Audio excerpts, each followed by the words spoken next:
Laura's wanted us to talk about some service because we see a lot of things that y'all never get to see.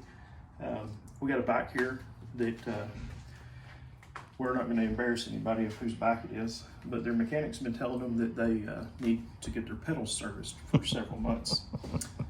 They ran a Crankbrother's pedal because ankle injury, it's a little bit easier for them to get out of it, but the pedal is loose. You're not going to be able to see it, you might be able to hear it.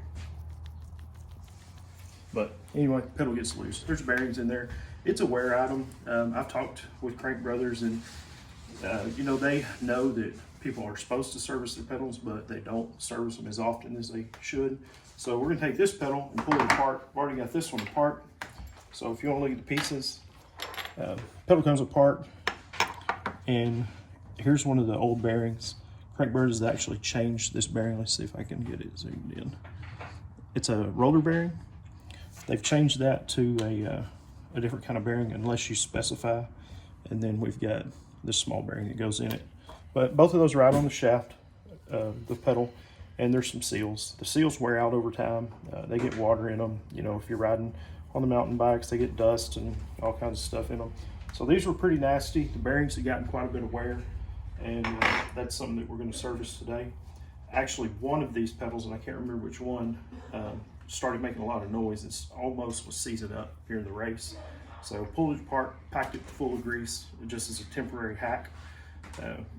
She was able to finish the race. I think it's this pedal because it's pretty tight, but it you know, could slow you down a little bit. So we're going to service these, and she'll be good to go again for another 24-hour race. Wanted to mention one thing. It's not just Crankbrothers pedals that need service. All pedals need service.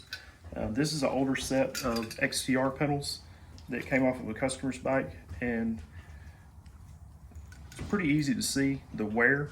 This pedal is completely worn out, but the way to salvage that pedal would be to put new pedal shafts and bearings on it. So I've got a set of those. I'm going to rebuild these at some point just for an extra set of pedals. But it's not just the Crankbrothers pedals. Shimano, all the pedals eventually will need serviced. So something that's often overlooked. Most people never do it, but it will make your stuff last longer.